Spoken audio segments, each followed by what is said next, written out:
I had like 600 slides, but after the morning we had, that's not happening. Hi, everybody. Michael Fleischner, and today I'm going to be talking to you about my journey through corporate America. For me, working for a corporation felt like walking a familiar, well-worn path, one where every step was clear before you. I had access to seemingly endless tools and technology. It was the place I wanted to be. It created a framework for me that allowed me to thrive. And it created a sense of safety and security that I couldn't find anywhere else.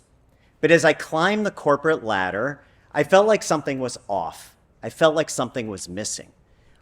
Truthfully, I was feeling unfulfilled. And I wondered what I should do with that feeling. Should I tell my boss? Who knows how that would work out? Should I find another job within the corporation? Or maybe I should leave this company altogether. Well, I didn't do any of those things. Instead, I decided to focus on what it was that I truly enjoyed. And as a marketing professional, I loved marketing.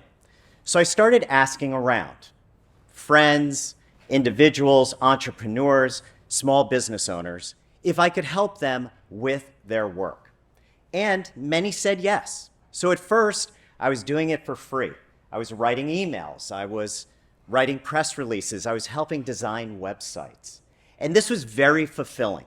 So much so that I would do this work before and after my full-time job, nights and weekends, and the fact that I wasn't getting paid for most of it was fine. Although at some point people said, look, we gotta pay you something. And I said, okay, I'll take some money. Well, one thing led to another, and before I knew it, in addition to this amazing full-time job that provided a steady paycheck, comprehensive health care, a retirement account, and exotic travel, I was making all of this shoe money on the side. I didn't know it at the time, but I had become a freelancer. And I did this for a number of years. And at some point I said to myself, hey, this is kind of a good deal. If I can make the same amount of money on the side as I am making in my full-time job, I think I'm going to leave my corporate job, my corporate career, and become a freelancer. So I planted that seed, and just a few years later, I was actually making more on the side than I was in my full-time job. And I remembered that promise I made to myself. But you see, I was incredibly risk averse. I couldn't imagine giving up the comfort and security of corporate America. So I tossed and turned at night, not just for days, but for weeks and even months before I honored that decision. But with the help of friends and family, I made the leap. I left my full-time corporate job and I started to freelance. This was amazing because I was actually doing what I thought I was meant to do. But I had a realization that when you're freelancing, you're not just fulfilling your projects, you're actually running a small business. And I know there are a number of people today who know exactly what that's like. So in addition to fulfilling these marketing projects, I found myself in sales and marketing, operations, fulfillment, IT, accounting, and even HR. It was hard, it was difficult.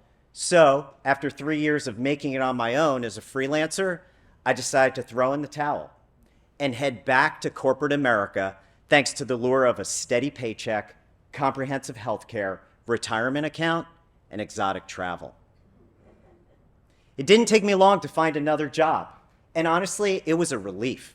I didn't have to worry about sending out invoices anymore or wondering where the next sale was going to come from. And this was a great respite for me for about 2 years, almost 3. And then something happened that was both unexpected and challenging. I was actually fired from my full-time corporate job. It was the first time in my life I'd been fired from anything, let alone a corporate job. But as the company that I was working for got ready to sell itself on the open market, they made a number of changes and strategic decisions, including letting go of a lot of executives, and I was impacted. And I was devastated. This was a really difficult time for me, and I didn't know what I should do. But the situation is the situation. So I brushed off my resume. I started networking, going on interviews, trying to find that next job. But after 4 months, which happened to be exactly when my severance ended, I had to make a decision. And that was, do I keep going or do I look back at freelancing and follow that path? And I'm grateful for that time and that decision because I actually made the leap back into freelancing.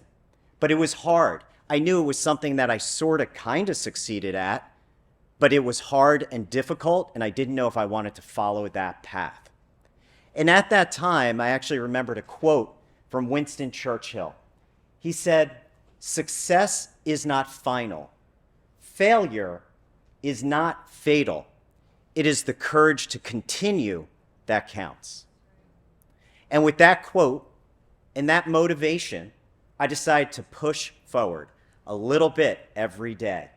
And I started to gain momentum, and light started to shine through these clouds of desperation that I had been facing. And what was amazing is once I started down this path and got some traction, I had time and space to really think about what I had experienced and to think about the fact that I spent my entire life climbing the corporate ladder, and it never dawned on me that I could create my own. So that was now my focus and my determination moving forward. So being forced to take a second look at this path of freelancing was a true blessing. It taught me who I was and what I was truly capable of. And it helped me challenge some of those earlier beliefs. It was no longer about a steady paycheck. It was about becoming the person that I was meant to be. It was about pushing myself, trying new things, experimenting, learning, and continually growing. And this time, I did things differently. Instead of trying to do it all by myself, I actually found other freelancers who were in a similar situation and who wanted to achieve similar things. And we started working together, collaborating, creating community, and delivering services to clients that were of the highest value. And ultimately, that grew into a business that I enjoy today. Friends, transitioning from this illusion of corporate comfort to that of freelancing was not an easy one, but it has made all the difference, certainly in my life and the lives of those around me. How about you? Have you ever thought about writing a book or starting a podcast or maybe just launching that dog walking business you've been thinking about?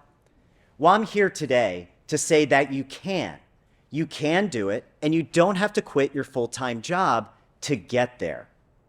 There is a community of freelancers, millions of them, more and more each and every day, who are leaving full-time work to become full-time or part-time freelancers.